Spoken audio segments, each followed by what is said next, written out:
That means if you look at the options here, construction of base road, that is indeed correct. Improvement of agricultural soil, that we just have discussed, it is very, very beneficial because it increases and improves the overall fertility of the soil. And production of cement also, steel slag can be used. Simple, all the three options given here are correct, 1, 2 and 3. The next question is again related to similar kind of questions are there, where now they have asked about coal ash. Now this question was also asked in 2017 prelims. That is why solving previous questions are very, very important, because from earlier prelims questions you can get a lot of ideas about which are the area you need to focus upon. So consider the following statements. Coal ash contains arsenic, lead and mercury. Second is coal-fired power plants release sulfur dioxide and oxides of nitrogen into the environment. And third, high ash content is observed in Indian coal. So out of this we already have discussed in last class, that Indian coal has this characteristic of having higher volume, higher content of ash, more than 25 ash, more than 20 to 25% of ash is basically present in the Indian coal. And that is why most of the steel industry, they have to depend upon imported coal, largely from Indonesia or Australia. So third option we have discussed already, it is correct option. Second, coal-fired power plant releases sulfur dioxide and oxides of nitrogen into the environment. This is also correct, because when the coal is burned, it does not only have carbon, it also has a lot of sulfur-based elements as well as nitrogen-based compounds. So due to burning, these are obviously released into the atmosphere. And third, if we talk about the coal ash contains arsenic, lead and mercury. So these are harmful substances that are actually present within the coal layers or coal seams. So due to this reason, again, all the three options, that is 1, 2 and 3 are correct here.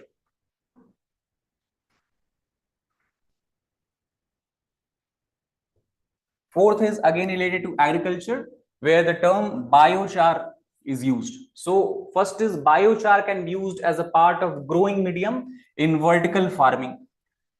Second, when biochar is a part of growing medium, it promotes the growth of nitrogen fixing microorganisms. And third, when biochar is part of the growing medium, it enables the growing medium to retain water for a longer period of time.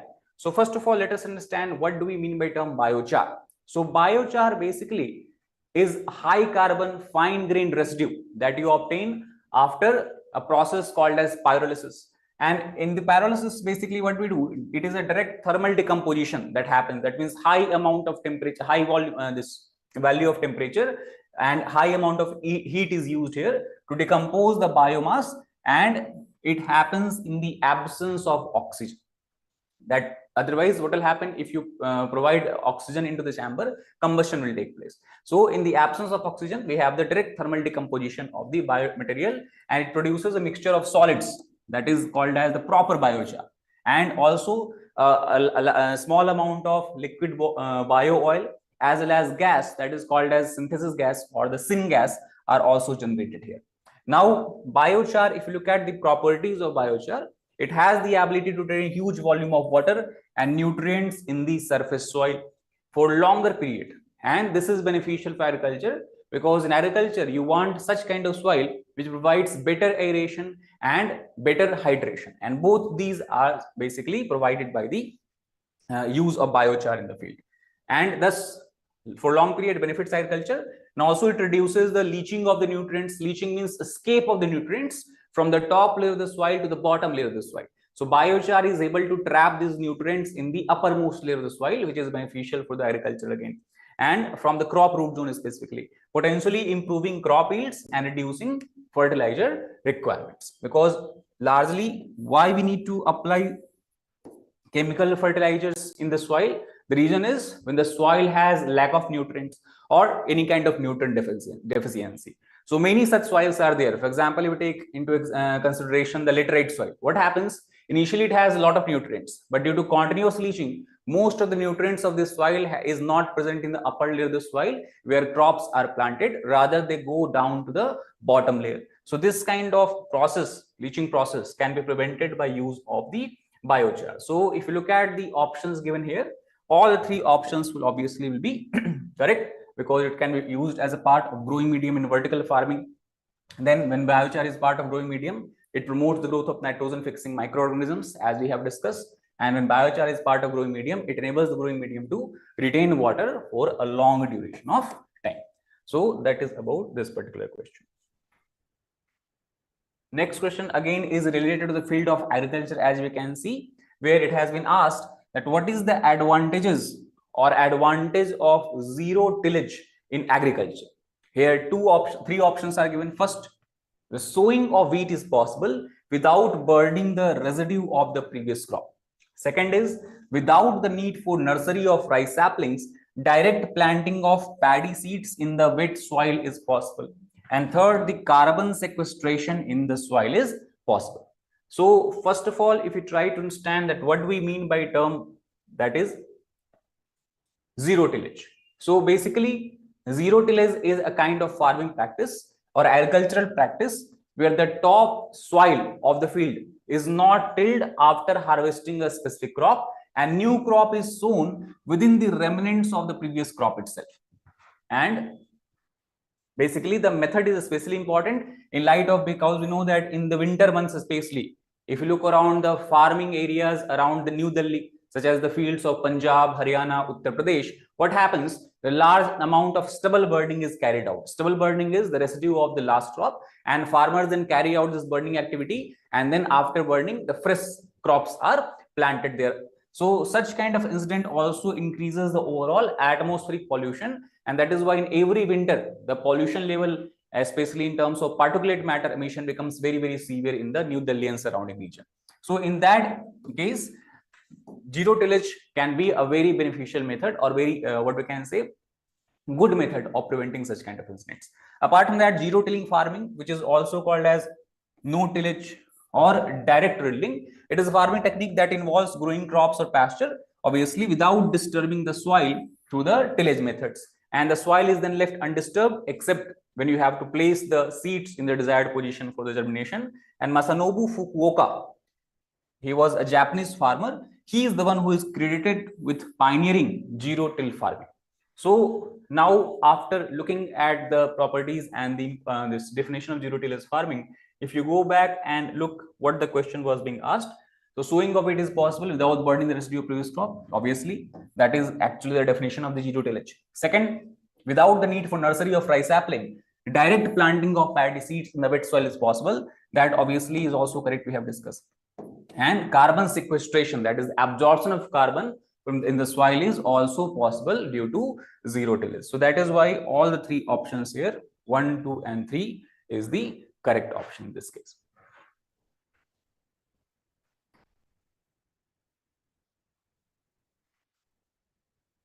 Sixth question is again related to the agricultural policy, or we can say national policy in biofuels.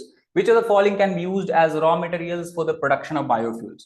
So 6 different crops are given here: cassava, damaged wheat grains, groundnut seeds, horse gram, rotten potatoes, and sugar beet. So out of these, which of these can be used as per national policy in biofuels for the production of biofuels? So let us take a look at the national policy on biofuels that was released in year 2018. Now, what are its salient features? So first of all, an indicative target of 20% blending of ethanol in petrol and 5% blending of biodiesel in diesel. That has to be achieved by year 2030.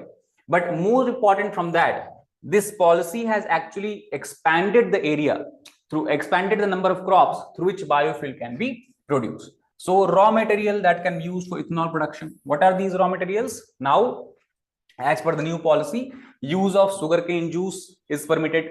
Sugar containing materials like sugar beet, sweet sorghum, starch containing materials like you have corn, cassava, that is given in your option. Damaged food grains, that is also given in the option, like wheat, broken rice, rotten potatoes. So such kind of grains which are unfit for human consumption, that can be now used for the production of ethanol. Apart from that, the policy also allows now the use of surplus food grains for production of ethanol, which can be blended with petrol for the with the approval of the committee, that is National Biofuel Coordination Committee. So if you go back to the question, what are the crops that is given here? So cassava, obviously it can be used. Damaged wheat grains, obviously it can be used. Then apart from that, we have groundnut seeds. Now there is no mention of groundnut seed. Horse gram, no mention of horse gram. then rotten potatoes are given there, and sugar beet are given there. So 1, 2, 5, and 6, these are the crops that has been included as per the National Policy on Biofuels in 2018. So 1, 2, 5, 6. Now, if you look at the option here, we have the first option that is correct. That is 1, 2, 5, and 6 only. So that is how the questions are being asked, and that is why you should keep on updating yourself from the about the policies or the programs that is being launched by Government of India in the field of agriculture, soil conservation, and all these kind of things. Next question is again related to agriculture, as you can see, where question has been asked about the production of pulses. So with reference to pulse production in India, 3 statements you have to consider. First, black gram can be cultivated as both kharif crop and rabi crop. Green gram alone accounts for nearly half of pulse production. And last, in the last 3 decades, that is 30 years, while the production of kharif pulses has increased, the production of rabi pulses has decreased. So again, this is a question that could be solved if you have referred to the annual report released by the Ministry of Agriculture, especially where they have talked about how the production of crops in India has changed in last 1 or 2 decades, and also they have given how the area and all the other things are being used for production of different types of crops here. So first statement, black gram can be cultivated as both kharif and rabi crop. This is indeed correct. Now, rabi and kharif crop we have discussed in last class. Rabi crops are such crops which are sown in winter, harvested in summer, and kharif crops are such crops which can be sown in summer but are harvested in the winter season. So black gram is such kind of crop which can be sown and harvested in both summer as well as winter season. Second is green gram alone accounts for nearly half of pulse production. This is incorrect. Actually, if you look at the data that was released by Ministry of Agriculture, the total gram itself makes up 47% of the total pulses. So obviously, if entire gram makes up 47% of total pulse production, green gram itself alone cannot account for nearly half of pulse production, because then you have black gram also that is included there. And that means the second statement is correct.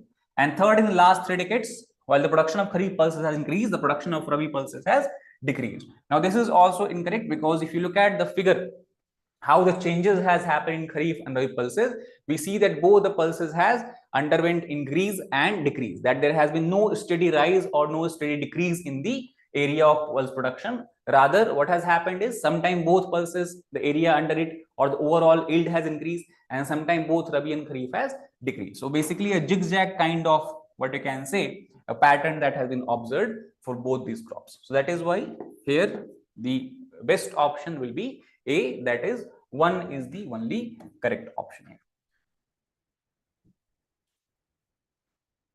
Again, next is related to a crop based question, where a characteristics of a crop has been given, and you have been asked that out of the 4 options, which is best suitable option here.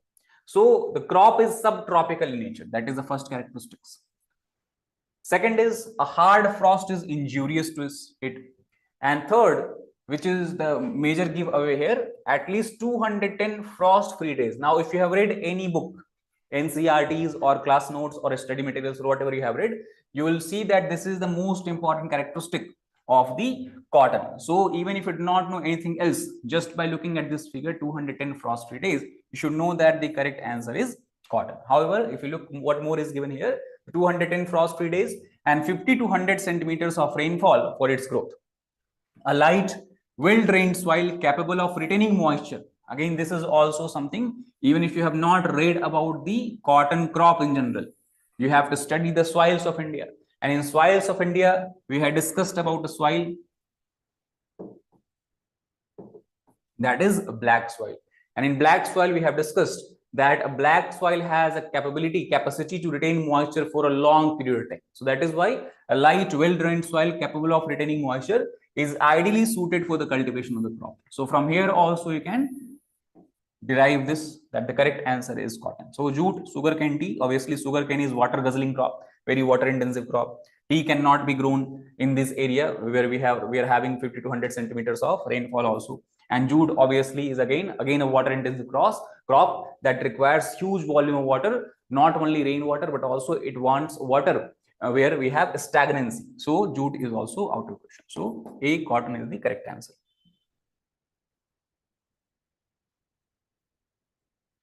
Next question is, with reference to the solar water pumps, consider the following statements. The first is, the solar power can be used for running surface pumps, but not for submersible pumps. Second, solar power can be used for running centrifugal pumps and not the ones with piston. Now, again, this is a very factual question, and the correct answer here is D, because solar power, it does not matter which kind of pumps you're operating. Solar power can be used for operating all these four kind of pumps that is given here, whether it is surface pumps or whether it is submersible pumps, whether it is centrifugal pumps or with the piston. So all four kind of pumps you can easily operate with the solar energy and solar power generation. So that is why D, neither one nor two is the correct option. Next question, again, as you can see in this particular year that we are discussing in year 2020, most of the questions that has been asked in geography, as you can see, are from the agriculture sector. So again, this question is also from agriculture. In the context of India, which of the following are considered to be practices of eco-friendly agriculture? That is, first, crop diversification. Crop diversification means not sowing same crop again in the same parcel of land or the same field. So crop diversification. Second is legume intensification. Legume basically are pulses, and legume has the characteristics that if you cultivate legumes, their roots have bacteria that fixes the nitrogen. That means they take up the nitrogen from the atmosphere and then put it back into the soil. So legume intensification. Third is tensiometer use. Tensiometer is basically an instrument that is used for measuring the moisture content of the soil moisture, we can say. And fourth, vertical farming. Vertical farming means rather than occupying a single area and spreading the plants and crops horizontally, focus on vertical farming, that is growing crops at multiple levels over same parcel of land. So what will happen? The land use intensity in this case can be increased significantly. And that is also very important because you know that in India we are having the problem of encroachment because of the continuous development, continuous urbanization, industrialization. What is happening is large part of agricultural land or farmland are being occupied or are being changed for using various different purposes. So vertical farming can also go a long way as a practice of eco-friendly agriculture. So if you look at all the four options, obviously all the four options can be obviously considered here: crop diversification, legume intensification, tensiometer uses, and the vertical farming. Tensiometer use is very important, especially if you take into consideration the northwestern part of India, because in the fields of Punjab, Haryana, and Uttar Pradesh, what is happening? The problem is of over irrigation. Farmers do not know how much water they need to put in the field, and that is why they are getting subsidized electricity, and due to this reason they are continuously pulling up water from the ground, and then water remains stagnant in the field for a long period of time, and then gradually as water evaporates, it leaves the salt behind, and that also causes the other problem of salinity. So use of tensiometer and then deciding the volume of water that should be used for irrigation will go a long way in ensuring that salinity problem does not arise in these fields. Then next is again fertigation. What are the advantages of fertigation in the agriculture? So fertigation basically is made up of two words. One is fertilizer and second is irrigation. So fertilizer plus irrigation, that is fertigation. So what is done here? If the fertigation is used in agriculture, what are the possibilities? What are the advantages? First is controlling the alkalinity of the irrigation water. Second is efficient application of rock phosphate and all other phosphatic fertilizers is possible. Third, increased availability of nutrients to plant is possible. And fourth, reduction in the leaching of chemical nutrients is possible. So first obviously is correct, because the alkalinity of irrigation water you can control by choosing how much amount of fertilizer you are including in the irrigation water. Second, this is incorrect because it is not only the rock phosphate and only phosphatic fertilizer which can be efficiently applied. Even nitrogenous fertilizer, potassic fertilizers can also be applied efficiently by using the method of fertigation. Third, increased availability of nutrient to plant is possible, obviously, because we are focusing upon the root of the plant through these methods and are trying to also, because if the fertilizers are soluble in the water, what will happen? Its efficiency will increase because more amount of nutrients can be reached to the roots of the soil. And that due to this reason also what will happen?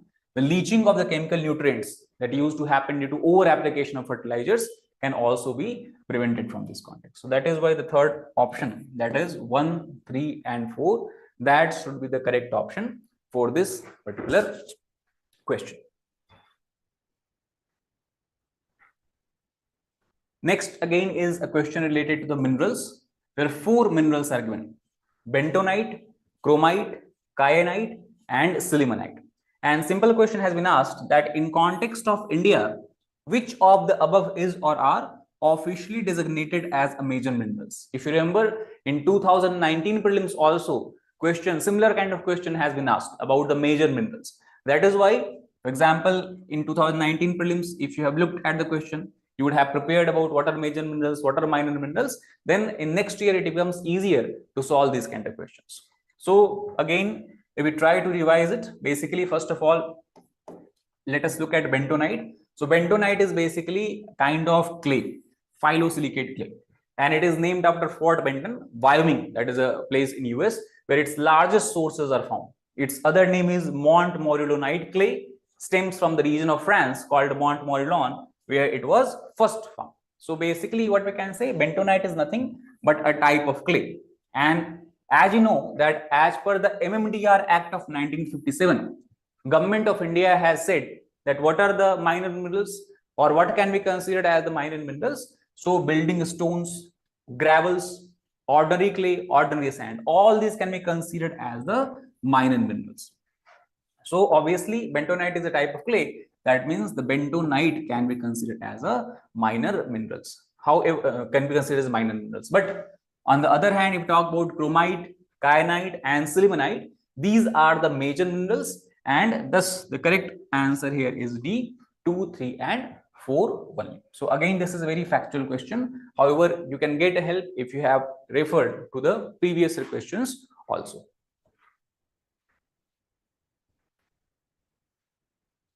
Next question that has been asked from core geography, that we can say oceanography, where it has been asked that with reference to OMT. OMT means ocean mean temperature. Which of the following statement are correct? First, OMT is measured up to a depth of 26 degrees Celsius isotherm, which is 129 meters in the southwestern Indian Ocean during January to March. And second is OMT collected during January to March can be used in assessing whether the amount of rainfall in the monsoon will be less or more than a certain long-term mean. So obviously it is a very long statement basically, but what it is trying to say that if you measure the value of OMT between the month of January to March, it will be easier for you to predict the variation in the monsoon rainfall. Now see, here the first option is partially correct. Why it is partially correct? Because this part is correct. OMT is measured up to a depth of 26 degrees Celsius isotherm. Isotherms means it refers to those areas where you are having same temperature. So all the points, all the the lines joining points of equal temperature are referred as isotherm. But what the second part of statement is saying, that it is found 129 meters in the southwestern Indian Ocean. That is incorrect. It is found between the depth of 50 to 80 meters in the southwestern Indian Ocean here.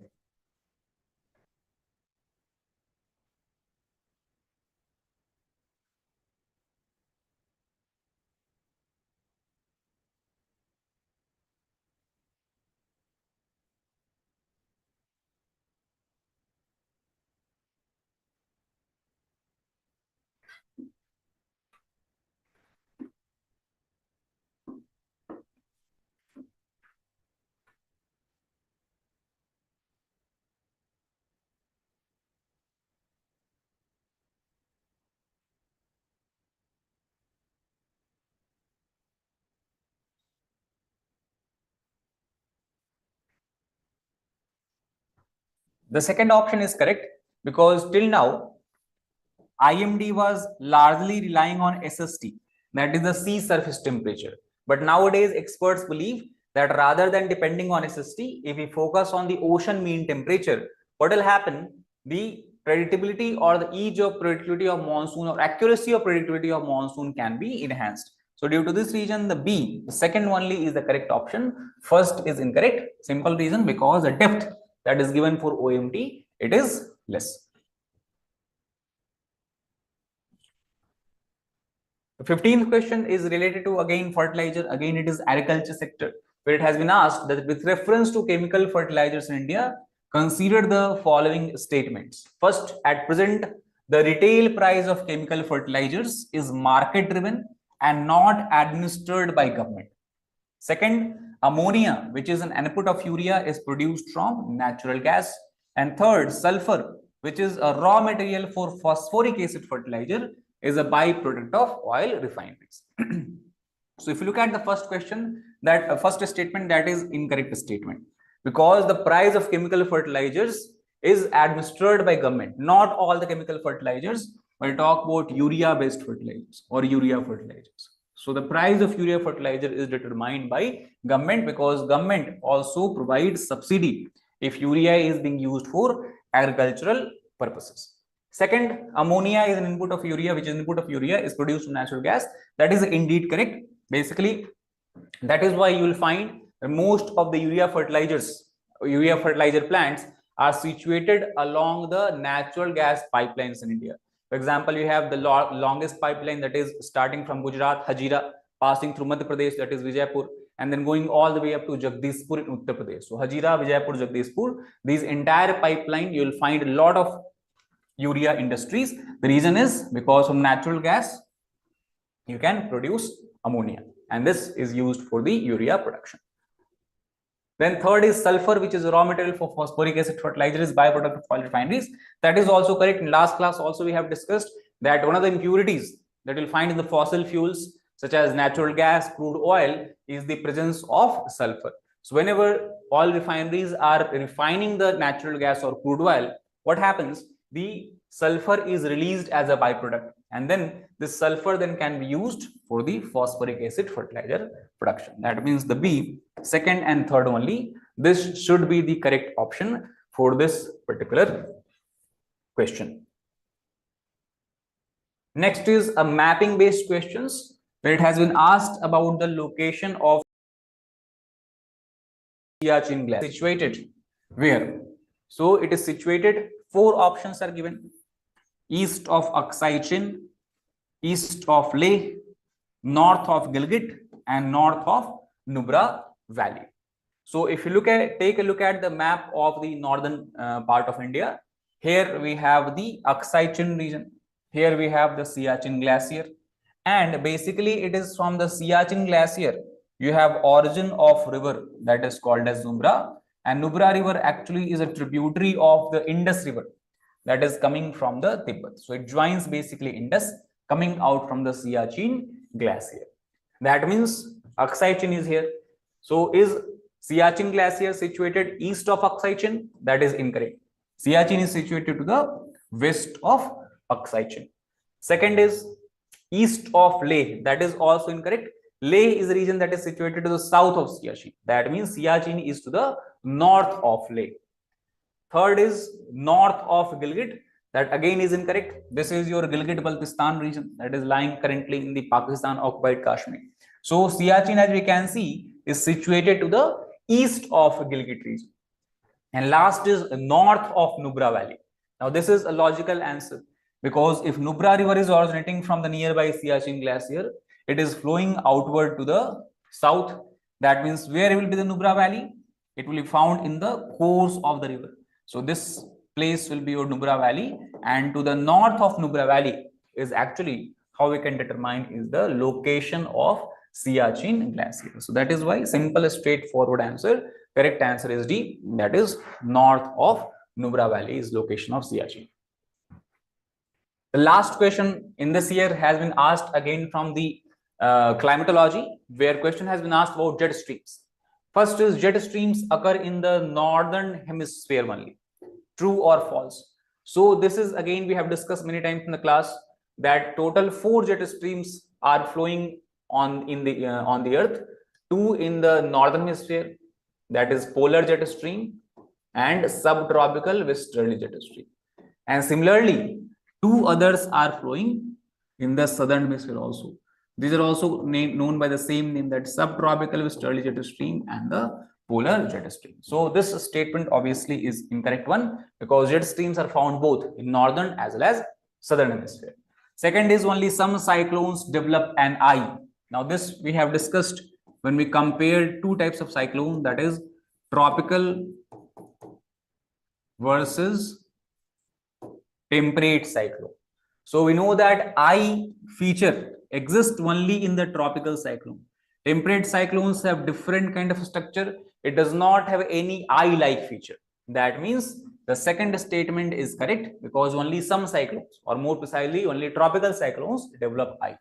And third, the temperature inside the eye of the cyclone. Now, since the statement is talking about eye of the cyclone, we can understand it is talking about tropical cyclone. So the temperature inside the eye of cyclone is nearly 10 degrees Celsius lesser than that of the surrounding. Now, this obviously, if you have read the definition of the, what we can say, tropical cyclone, we have defined it that it is a low pressure system where we have low pressure center, and this low pressure center is surrounded by high pressure isobars, and that is why the winds are moving from the outer periphery toward the centers of the cyclone. So for low pressure to exist at the center part of cyclone should be what? Should be at high temperature, because you know that if there is a high temperature at the surface, it will create low pressure near the surface. But here it is saying that the temperature near the eye is the central part of cyclone, is lesser than that of surrounding. That means this is incorrect option. The temperature in the eye of cyclone will be higher, 10 degrees Celsius greater than that of the surroundings. So that is why the only second statement here is the correct statement.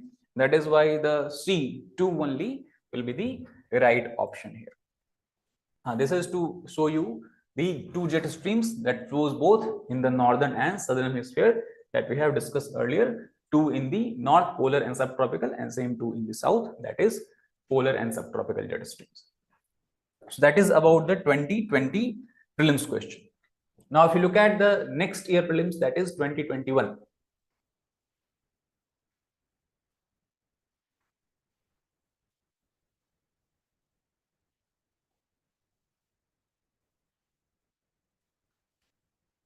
So in 2021, the first question that has been asked is about natural vegetation, especially from the savanna area. The question is that the vegetation of savanna consists of grasslands with scattered small trees, but extensive areas have no trees. The forest development in such area is generally kept in check by one or more or a combination of some condition. Now, which of the following are such conditions? That means what basically it is trying to say, if you look at the landscape of the savanna, this is something how you look, the landscape will look like savanna. Here and there you have a scattered trees, especially wherever the rainfall is, wherever you have the water concentration or the water level is higher or near the surface. But generally the entire area, as you can see, is covered by tall grasslands. Overall, if you look at the grasslands of the world, this is the savanna region that is spread over the entire African continent, one on the northern side of equator and one part that is on the southern side of the equator. So what are the possible factors that cannot or that does not allow forests to develop or grow in these areas? So burrowing animals and termites, fires, grazing herbivores, seasonal rainfall, and soil properties. Now, burrowing animals and termites do not play a very significant role, that they can anyway prohibit or inhibit any kind of forest growth as such. Fire is something that commonly happens in the savanna region, because in the dry season, the rainfall is very, very scanty and temperature becomes very higher, because this lies near the tropical zone. So due to this region, especially when the leaves are very dry, sometimes they auto ignites and then fire spreads at very high rate. And this spread of fire actually basically it consumes all the small trees that might be trying to grow in some of the areas. So that is the correct. Third is grazing herbivores. We can see in the savanna region, you have a lot of herbivorous species are there.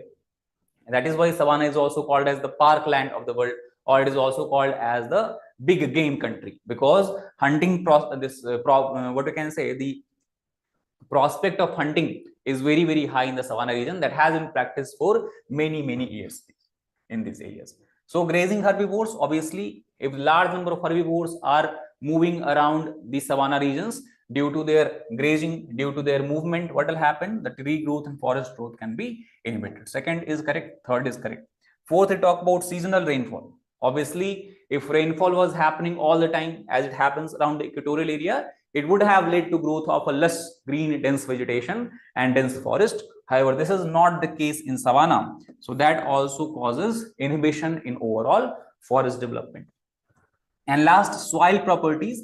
Again, here we do not have any soil characteristic that basically can prohibit the growth of the plants or trees here. So this also is not a suitable answer in this case. So second, third, and fourth, as per the this, if you read the G.C. Leong book, there also it is given that these are the major factors that causes inhibition of the forest development in the savanna grasslands. So C is the correct option in this case. Second, again, this question I think we have discussed in last class also, either in 2018 or 19 prelims. Similar kind of question has been asked exactly. So question is simple. With reference to the water on the planet Earth, consider the following statements. First, the amount of water in the rivers and lakes is more than the amount of groundwater. And second, the amount of water in the polar ice caps and glacier is more than amount of groundwater. Now, both of these statements, if you compare and if you take a look at the distribution of the water on the Earth's surface, what we see that if you consider the entire Earth, 96.5% of water is present in the oceans only. And only 2.5% of water is present on the surface, which is considered as the fresh water. Apart from that, if you take into consideration the surface or other fresh water, 30% is groundwater, 68.7% is glacier and ice caps. That means the second statement that is given here, the amount of water in polar ice caps and glacier is more than the amount of groundwater. This indeed is the correct statement. Second, what we have to compare? Water in rivers and lakes and groundwater. So if you take a look here, groundwater is 30%. Remaining water, if you talk about from here, we have 1.2%. Now, out of this 1.2%, there you have the rivers makes up 0.49%, lakes makes up 20.9%. So obviously, groundwater is what? It is much more higher in volume as compared to rivers and lakes. That means the first statement is the incorrect statement. So the correct option is obviously B. That is the second only. So this is how the distribution is there. We have discussed in the early class also about the water on the Earth's surface. Third question is again related to plant natural vegetation, where it has been asked about moringa, which is a well-known plant or also called as drumstick tree, is a leguminous evergreen tree. Second, tamarind tree is endemic to the South Asia. Third, in India, most of the tamarind is collected as minor forest produce. Fourth, India exports tamarind and seeds of moringa. And fifth, seeds of moringa and tamarind can be used in the production of biofuel. So if you evaluate each of these statements, first statement is incorrect because moringa is a dry farm or dryland, is suitable in dryland areas. That means it is not an evergreen tree. It is not a leguminous evergreen tree. Rather, it is a deciduous kind of tree. Second, tamarind tree is endemic to South Asia. This is also incorrect because basically tamarind tree is endemic to Africa. It is believed that it has originated somewhere from the Madagascar islands of Africa. Third, in India, most of tamarind is collected as minor forest produce. That is correct. It has been categorized as minor forest produce by Government of India. Fourth, India exports tamarinds and seeds of moringa. Obviously, the amount of tamarind and moringa produced in India is more than enough that it can satisfy the domestic consumption demand, as well as it can be used for the export purposes also. And fifth, seeds of moringa and tamarind can be used in the production of biofuels. So this is obviously also correct because any kind of biomaterial, bio waste, can be used for production of biofuels such as biodiesel. That means the correct option here is B, that is 3, 4, and 5. These are the correct option. The first and second are the incorrect option. Fourth is very simple question. The black cotton soil of India has been formed due to weathering of which kind of soil or rock? So brown forest soil, fissure volcanic rock, granite and schist, and last shell and limestone. So this we have discussed in class many times also, that black soil we talk about. These are found largely in which region of India? These are found in the Deccan region of India. And the entire Deccan plateau. How the entire Deccan plateau has formed? So it has formed due to the eruption of lava or magma when India was passing over a hot spot that is called as reunion hotspot. So as Indian plate, somewhere about 67 million years ago, we can say 67 million years ago, when India was moving toward Eurasia after breaking away from Gondwana land, it moved over a region that is lying today nearby Mauritius called as Reunion, and there a hotspot activity was going on. Hotspot also we have discussed that basically it is the emergence of magma somewhere from the mantle core boundary to the surface. So multiple such eruption episode has been recorded here, which has led to formation of sheets of volcanic magma, which further cooled, solidified to form volcanic rock. And eruption has happened by a fissure, a large fissure. That is why it is also called as fissure volcanic rock. And gradually, as the weathering, erosion of these rocks happened, in these area you see the formation of black soil. And since black soil is suitable for the growth and production of cotton, it is also many times referred as the black cotton soil. So the correct answer is obviously B, that is fissure volcanic rock. This is area that we can talk about.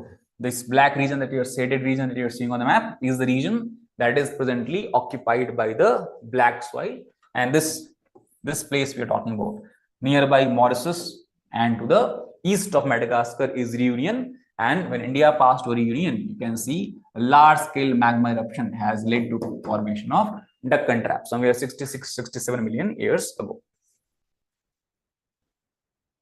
Next question is related to palm oil. With reference to palm oil, consider the following statements. First, palm oil tree is native to Southeast Asia. Second, palm oil is raw material for some industries producing lipsticks and perfumes. And third, palm oil can be used to produce biodiesel as well. So if you take a look at the palm oil is not native to South Asia, rather it is native to Africa, and it was brought to South Asia or Southeast Asia during the colonial times. And palm oil plantations, however, now cover huge areas of South Asian countries such as Indonesia and Malaysia. They are having such a huge amount of palm oil cultivation that both collectively produces more than 85% of the world's palm oil. Now, obviously, biofuel, what are biofuels? So simply biofuels can be described as liquids or gases that can be made from the plant products, including oil crops such as palm, soya, corn, coconut, and rapeseed, and are not the sound green alternative to petrol and diesel. They were once thought to be. So there is a discussion that is going on. However, this is not our area of discussion today. Here, as we can see, that palm, soya, corn, coconut, and rapeseed, all these can produce biofuels. So that means the statement that is given here, the third statement, that is the correct one. The first statement we have discussed, it is not native to Southeast Asia. The second statement, again, we have this information that palm oil is used in lipstick. The reason is because it holds the color well, because it is oily substances. So when lipstick, you apply the lipstick on lips, what happens? That you want it to last for longer period of time. So palm oil helps in holding the color. Second, it does not melt at higher temperature and has a smooth application and virtually no taste. So obviously these all make it a good candidate, good material to be used in the lipstick industry as such. So that means the second statement given here is also correct statement. Same for the perfumes. So B, 2 and 3 only, that is a correct option in this particular question.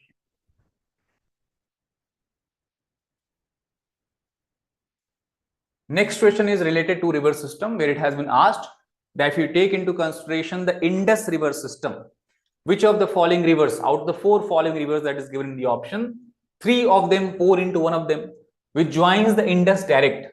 Among the following, which one is such river that joins the Indus river? So basically what it is saying, the question is asking you that let us suppose this is river Indus, and then we have 4 tributaries, for example here, Chenab, Jhelum, Ravi and Satluj. So what is happening? All these rivers are not going and directly meeting with Jhelum. Let us say this is river Jhelum. Then Jhelum river meets with the river Chenab here. And then you have the river that is Ravi river that also meets Chenab river here. And then you have one longest tributary of Indus, that is river Satluj, that is coming out from here. So all these rivers then go and meet here. And finally this stream, after taking water from all these rivers, is going and meeting with the Indus. So the question is asking that this last stream that finally meets the Indus, it is which of the rivers, whether it is Jhelum, whether it is Chenab, whether it is Ravi, or whether it is Satluj. So here the correct option is Satluj.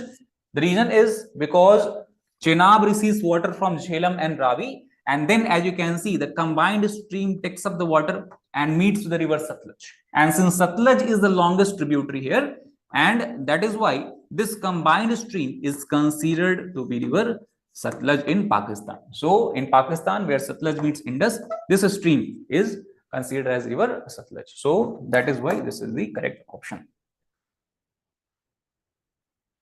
If you take a look at the map, this is somehow, you can see the map here. Satluj is coming from here, and then Chenab taking water from Jhelum and Ravi, joining here, and then finally this stream. So this stream is what the question has been asking about, that is river Satluj. Again, a factual question based on India's geography, Indian geography. 4 names are given: Didwana, Kuchaman, Sargol, and Khatu. So out of these 4 are names of which of the following kind of physiographical regions? Whether they are glaciers, whether they are mangrove areas, whether they are Ramsar sites, or whether they are saline lakes. So this already we have discussed in class that these are kind of playas. Playas are saline lakes that are found in the arid areas. And these are the names of lake that you will find on the western slope of Aravallis. So these all are salt lakes, saline lakes. So D is the correct option here. Again, a very factual kind of question. Here, they have not given the name of the largest saltwater lake that is found in the same areas. That is the Sambhar Lake. So Sambhar Lake is the biggest lake here, and these other are smaller lake found in the same regions. If you take a look at the map, so yes, this is the map of Rajasthan. Here you can see, okay, you have Didwana Lake, you have Kuchaman Lake, you have Degana Lake, Sambhar Lake, then you have other lake that was given here, Sargol Lake, that is slightly to the south as well. So these are all playas or arid saline lakes. Next question is again related to the river system, where 4 rivers are given: Brahmani River, Nagvalli River, Suvarnarekha River, and Vansadhara River. And the question is asked that which of the above rises from the eastern ghats of India? So Eastern Ghat, basically we know that it is a low-lying hills that stretches all the way from Mahanadi River Delta in the Odisha all the way up to the Tamil Nadu region, where it meets to the Nilgiri Hills at the border of Karnataka, Kerala, and Tamil Nadu. So out of the 4 rivers, if you look at the river, for example, first river is Brahmani River. So Brahmani River originates from the Chota Nagpur Plateau, which is not part of Eastern Ghat. Similarly, if we talk about the Suvarnarekha River, this river also is in Jharkhand and it originates from the Chota Nagpur Plateau itself.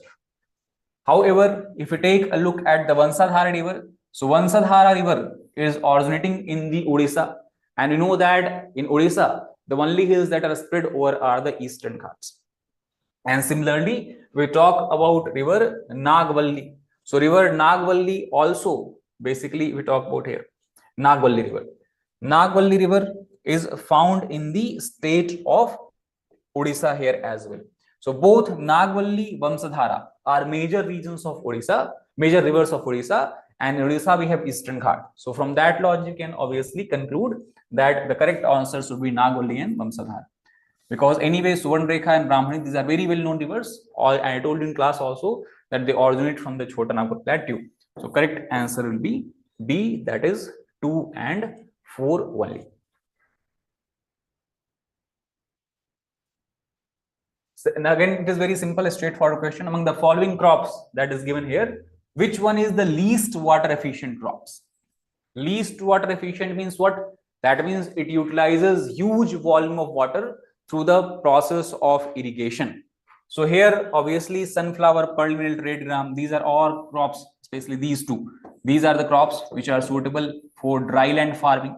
That means they can grow, they are drought resistant crops. They can grow even in low water conditions. Sunflower also can be grown in areas where water availability is not very high. So sugarcane is water intensive crop. It utilizes huge volume of water, and that is why it is grown only along the river banks, or if you have well developed irrigation infrastructure such as in the states of Maharashtra. So the correct answer is A, that is sugarcane. If you take a look at the volume of the water that it consumes, so we can see that sugarcane needs somewhere about 1500 to 3000 liters of water for per kilogram of cane. That is how you can understand how water intensive crop it is. For every kilogram of sugarcane that you produce, 1500 to 3000 liters of water you need to supply to the crops. The water use efficiency for sugarcane cultivation was at 3.13 HPRs of water for producing 1 quintal of annual output, indicating that it is the least water efficient crops that we grow here. The next question is related to the ocean currents. We can say it has been asked that in the tropical zone, the western section of the oceans are warmer than the eastern sections owing to the influence of trade winds. And second, if we take example of temperate zones, westerlies make the eastern section of oceans warmer than the western sections. So for this, let us take a look at the winds. So let us suppose we take example of Atlantic Ocean. So we know this is the eastern part of Atlantic and this is the western part of Atlantic. Now, as the trade winds are blowing from east to west direction, what does this trade wind do? It carries the water from Africa towards South America, as we have discussed in the ocean currents also. So here what happens? You have the development of warm ocean current along the western part of the ocean. And in tropical zone, thus since the warm ocean currents are flowing toward the western part of the ocean, obviously it will be warmer here. But if you go in the temperate zone, what happens? You have the movement of which winds? You have the movement of a westerlies wind between the 30 degree to 60 degree of latitude. If you take a look, you have the westerlies wind that move, and thus westerlies wind then moves the ocean current from the west to east. And as the ocean current is brought from west to east and the water is coming from the tropical zones, here what happens? In the temperate zone, it is the eastern part of the ocean that becomes warmer. An example we have discussed of the effect of North Atlantic drift, because it produces a warming effect along the coast of Norway, and that is why the ports are able to remain functional throughout the year in this particular part of the ocean. So if you take a look at the question, in tropical zone, the western section of oceans are warmer than the eastern sections owing to the influence of trade winds. This is obviously correct statement. In the temperate zone, westerlies make the eastern section of oceans warmer than the western section. This is also the correct statement. So obviously C, both 1 and 2 will be the correct option in this particular case. In tropical zone, western part is warmer. In temperate zone, part that is warmer.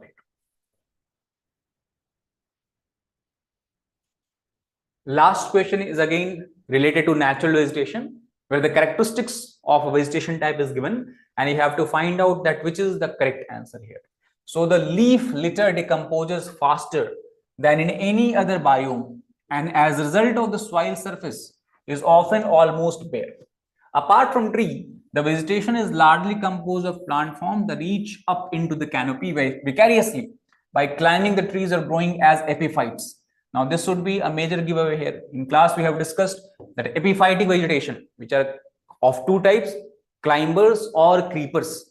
They are characteristic of which kind of vegetation? So we know that it is a characteristic of the rainforest zone, tropical rainforest zone, rooted on the upper branches of the tree. This is most likely description of what? Coniferous forest, obviously not. Dry deciduous forest, no. Mangrove forest, no. So correct answer is D, that is tropical rainforest, because here temperature is very high, rainfall is very high, Basically, this kind of forest grow in which kind of condition? Where temperature is higher than 27-28 degrees Celsius. Rainfall is greater than 200 centimeters.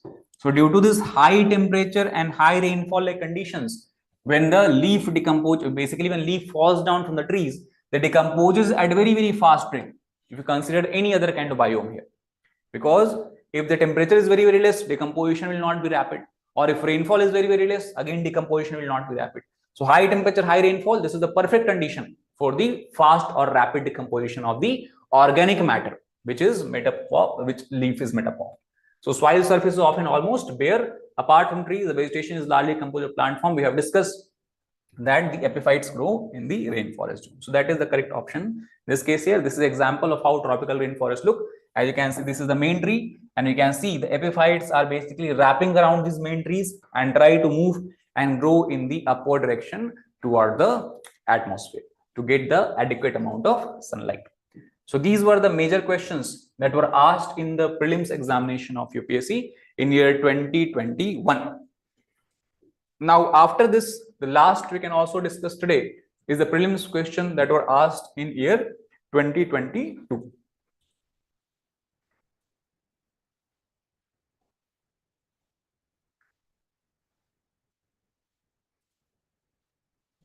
So in 2022, the first question that has been asked is related to your atmosphere, where characteristics of clouds are given. First, the statement says that high clouds, they primarily reflect solar radiation and cool the surface of the earth. And second statement says that the low-lying clouds, low altitude clouds. If you remember, we have discussed that clouds can be classified into three types.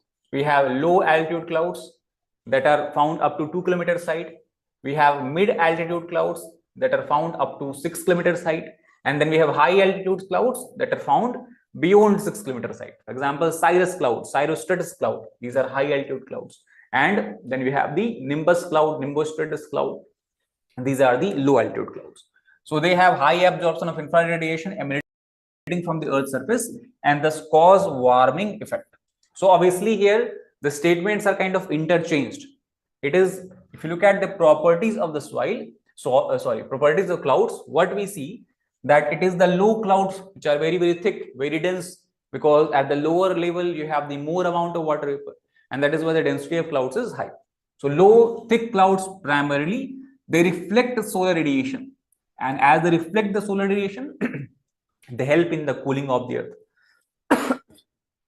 On the other hand, the clouds that are found at higher altitudes, they are thin clouds because the amount of water vapor present in them is very, very less. So they primarily transmit the incoming solar radiation. At the same time, they trap some of the outgoing infrared radiation that is being released by the surface of the earth, and then it absorbs, and then again it is radiated backward to the earth's surface. Thereby it causes what? It causes the warming of the earth's surface. In simple, what you have to remember, low clouds cause cooling of the earth's surface, high clouds causes the warming of the earth's surface. That means here the statement that is given here, both are basically incorrect statements. Second question is related to production of tea in India, where 4 states are given: Andhra Pradesh, Kerala, Himachal Pradesh, and Tripura. And the question is asked that how many of the above are generally known as tea producing states. Options are also very unique here, as you can see: only 1 state, only 2 states, only 3 states, and all the 4 states. So to answer this question properly, we have to look at the tea production figure in India. And if we take a look at the map of tea producing regions of India, these are the major regions where tea is produced. However, if you look at the percentage contribution that is made by the states in production of tea, we can see Assam is the largest tea producing region of India, with contributing 51% of total tea production. Second, it is followed by West Bengal, 27%. Third, it is followed by Tamil Nadu, that is 14%. 6% is tea that is produced in Kerala. About 0.56% is in the state of Karnataka. And then the other all the other 23 states of India, they produces 2% of the tea. So basically, what are the major tea producing states of India? The answer will be Assam, West Bengal, Tamil Nadu, Kerala. These 4 we can consider. Karnataka also can be considered. So here, what are the options that is given? Andhra Pradesh, Kerala, Himachal Pradesh, and Tripura. So how many of them are generally known as tea producing the states? So basically here, Kerala will be there. Then you have the Tripura, because in Northeast India, you can see from here, Tripura is also major tea producing region in this case. Apart from that, Tamil Nadu, Kerala, then we have Odisha, West Bengal, Himachal, because in the Himalayan zone, if we talk about, we also have huge amount of tree that is produced in Himachal and Uttaranchal. So Himachal, yes. Tripura, yes. Third state is, we have Kerala, that is obviously correct one. On the other hand, the fourth option that is given here, Andhra Pradesh, there is no production of tea that is happening, as you can see from map here in the Andhra Pradesh. So Andhra Pradesh is not a tea producing state. We have only 3 states, that is Kerala, Himachal, and Tripura. That is the correct option.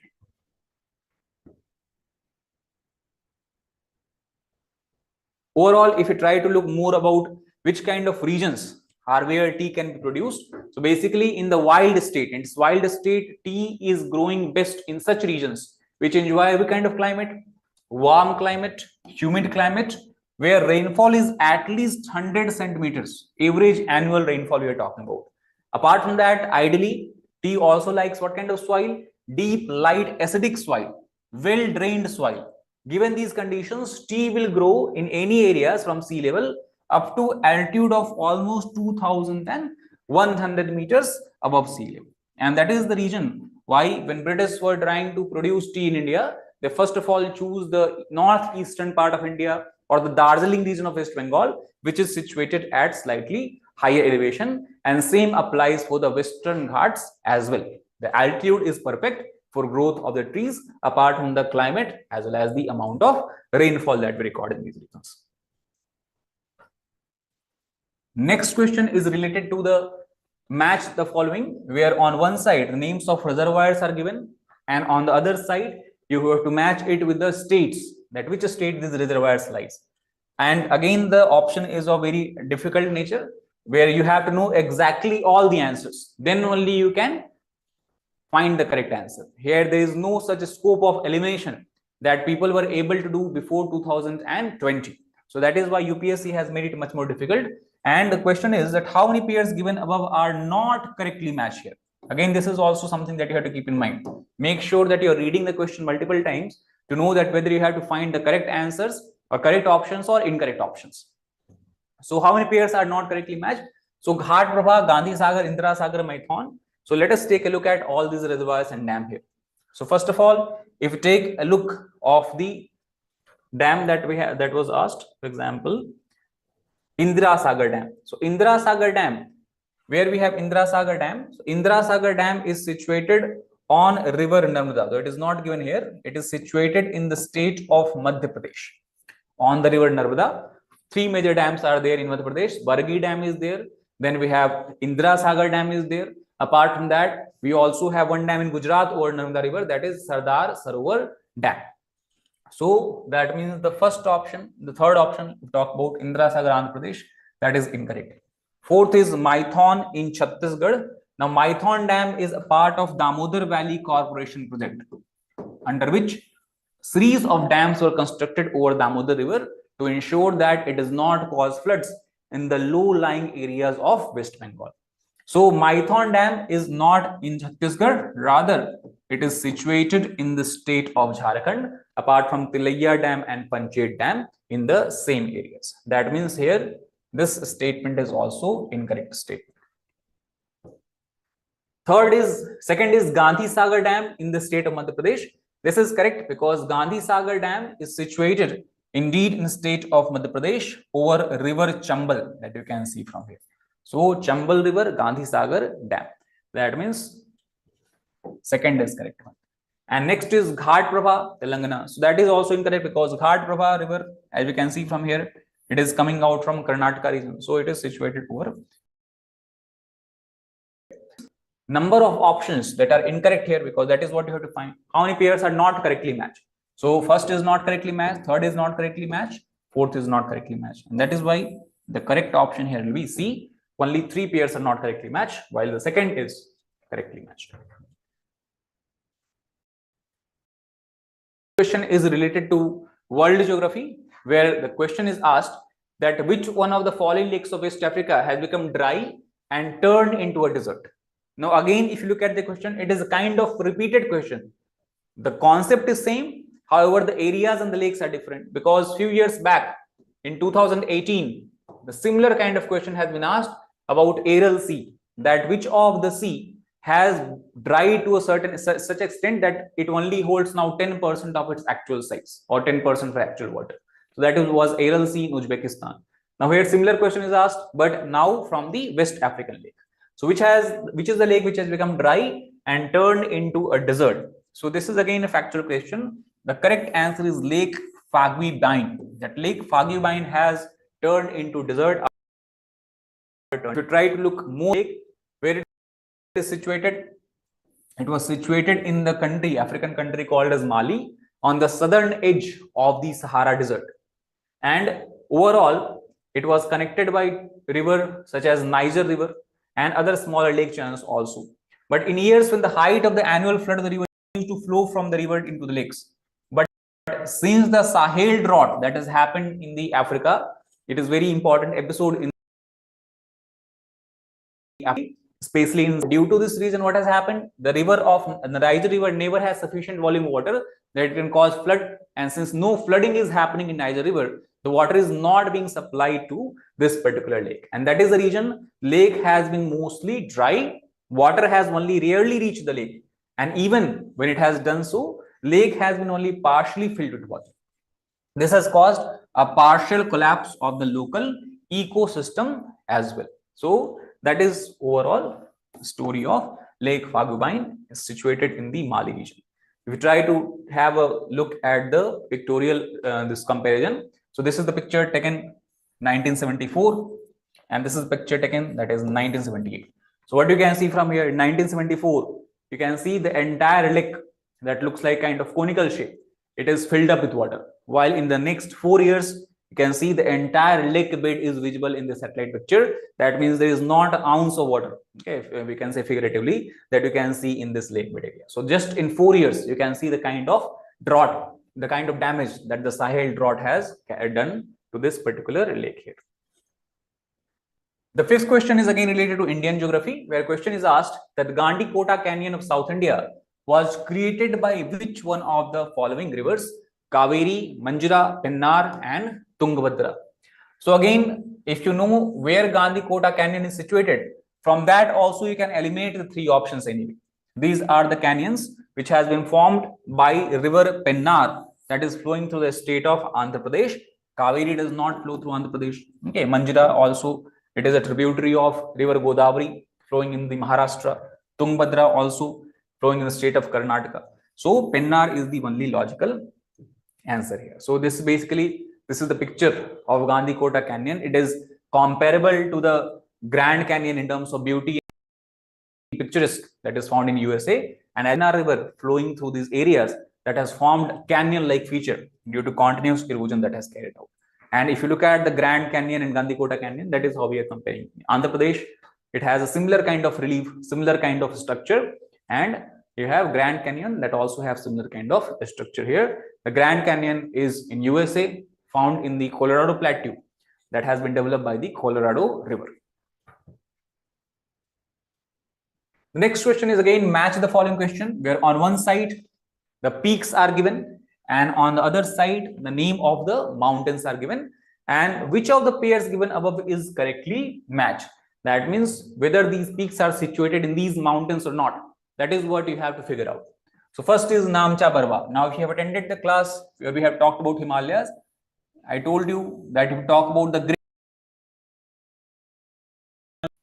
grades, so in the north or west, the bend is along a peak called as Nanga Parvat, situated in Pakistan occupied Kashmir.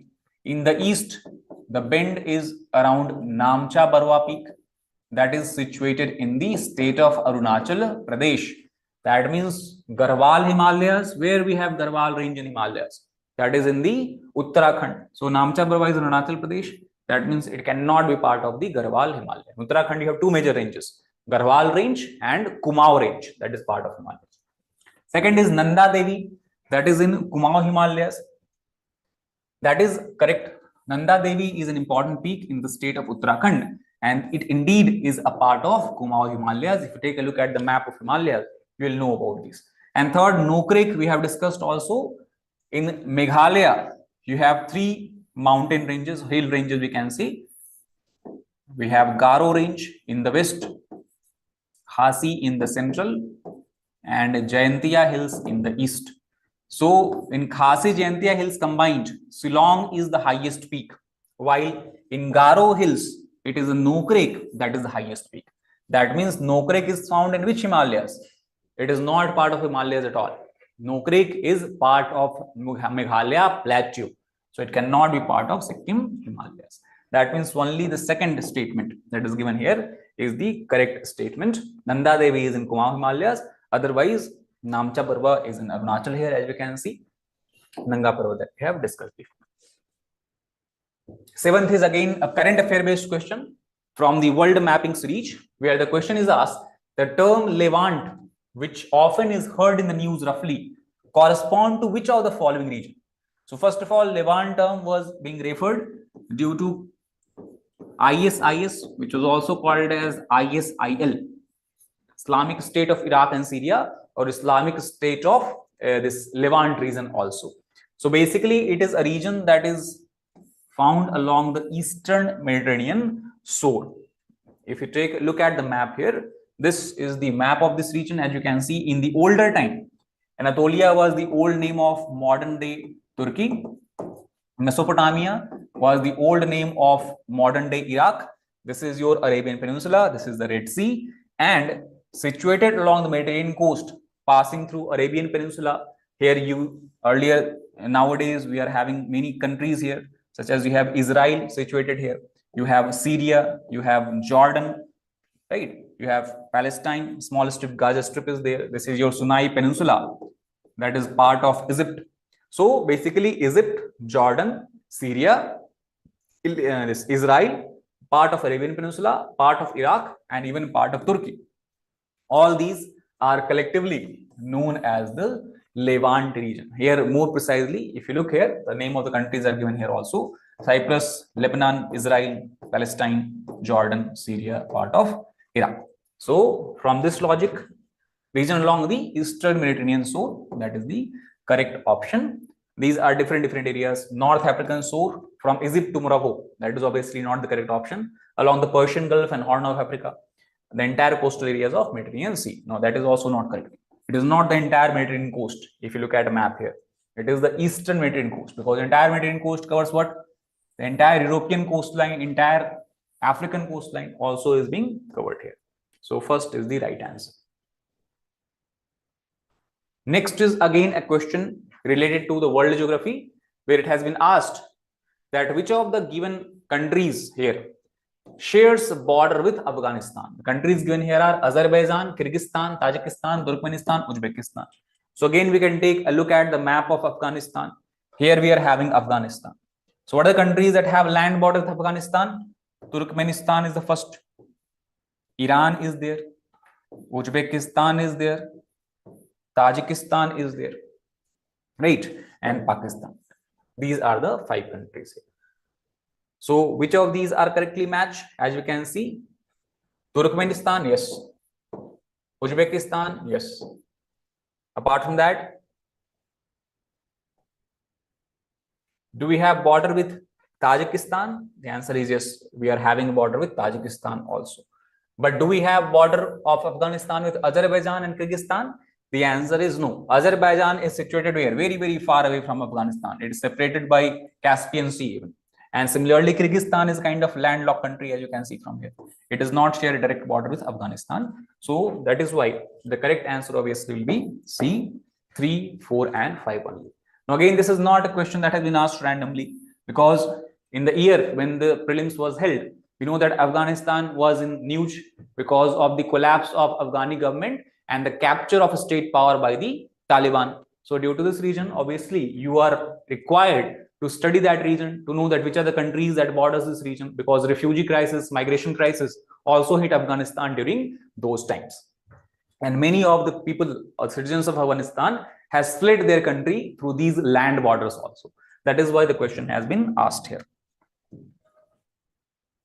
Next question is related to minerals of India. They have asked that with reference to the mineral wealth of India, which of the following statements are the correct statement? First, monazite is a source of rare earth. Second, monazite contains thorium. And third, monazite occurs naturally in the entire Indian coastal sands of India. Fourth, in India, government bodies only can process or export monazite. So which of these are correct here?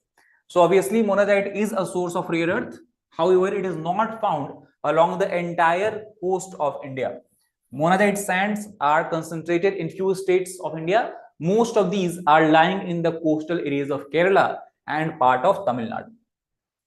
Monazite contains thorium, obviously, that is why it is expected to play a very important role in ensuring the energy security of India, because in the third stage of nuclear plan of India, we will be able to produce nuclear energy by using thorium, which India has the largest reserve of in the monazite sands. This we already have discussed. It is an incorrect statement, and this is correct because the monazite export or process, because it is a source of rare earth as well as thorium, only government bodies has been authorized to participate in that. So the correct answer is 1, 2, and 4, because these are strategic minerals. So strategic minerals cannot be exported by the private organizations or private bodies. 10th is very simple, straightforward question. In the northern hemisphere, the longest day of the year normally occurs during which season? So we can take a look at the movement of the earth around the sun on a tilted axis. And we know that when the northern hemisphere is tilted toward the sun, that is when for a longer duration of time, it will receive the sunlight. And when is it tilted toward the sun? The answer is summer solstice, that is 21st of June. And that is the reason the 21st June is the longest day in the northern hemisphere. However, if you talk about the southern hemisphere, it is during the winter solstice, 21 December, southern hemisphere is tilted toward the sun. So the longest day in the southern hemisphere occurs when? On the 21st of December. And vice versa the case also. The shortest night in the northern hemisphere will be on 21st June, and the shortest day in the southern hemisphere will be, shortest night in the southern hemisphere will be on 21st of December. Again, we have the match the following question, where on one side you have the name of wetlands that are given, and on the other side you have the name of the states where these wetlands are situated in these states or not. That is what you have to find out here. So Hokera wetland Punjab, Renuka wetland Himachal Pradesh, Shuddha Sagar Tripura, Sastam Kota Tamil Nadu. How many pairs are correctly matched here? So if we take a look at the map here, Hokera wetland, this is Hokera wetland. Where is it situated? It is situated in the Jammu and Kashmir. That means the first statement is incorrect. Renuka wetland, where is Renuka wetland? Renuka wetland is situated in the state of Himachal Pradesh, as you can see from the map here. That means the second statement is the correct one. Third is Rudrasagar Lake. Rudrasagar Lake indeed is situated in the state of Tripura. That means this is also, this matching is also correct matching. And Sastam Kota Lake in Tamil Nadu. Now Sastam Kota Lake is not in Tamil Nadu.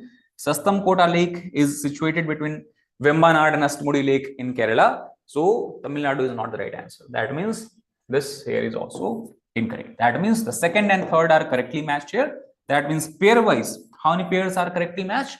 Only 2 pairs given above are correctly matched with each other.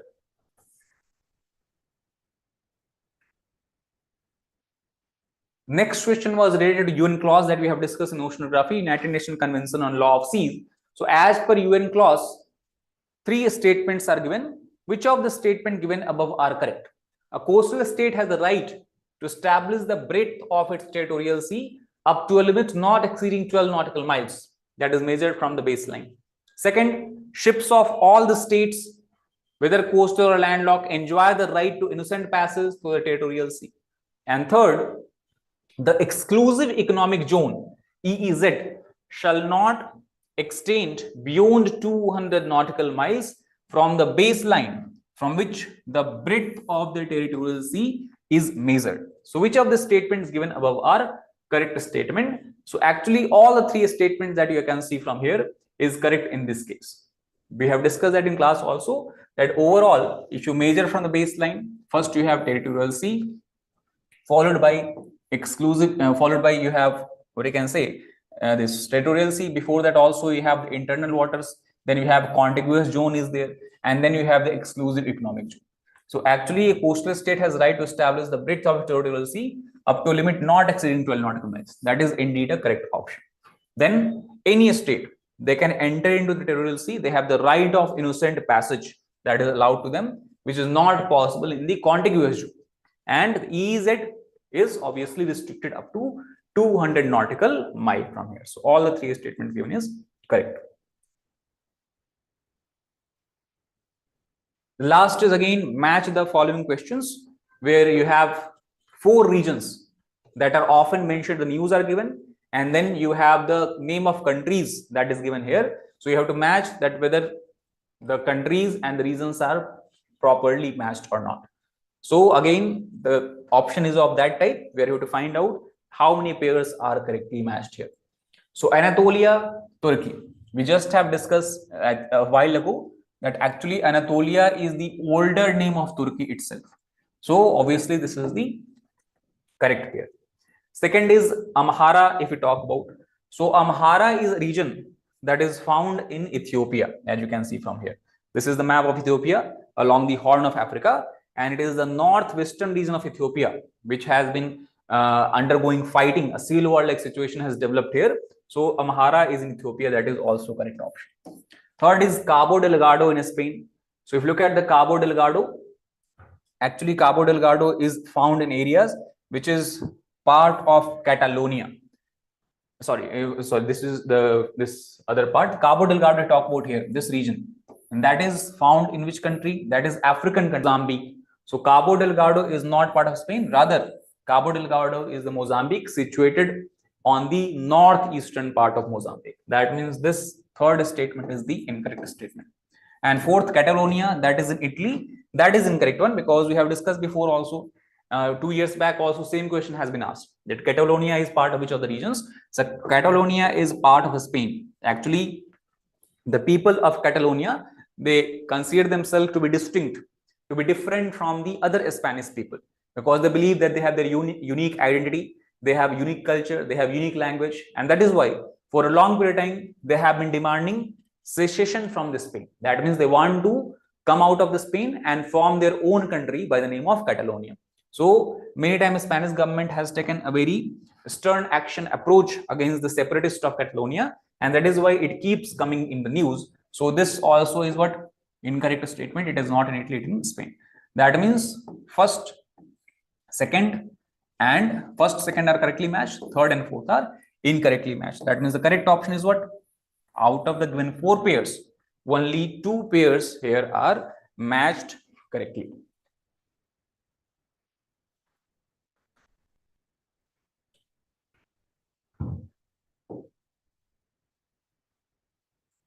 So that is all about the questions that were asked in UPSC Prelims 2022. That is all. We'll end the class today here. We have discussed 3 years of question today, 2020, 2021, 2022. In the next class, we'll discuss about the remaining questions that was asked year 2023. That is the last year prelims. We'll discuss in more detail, extensive detail.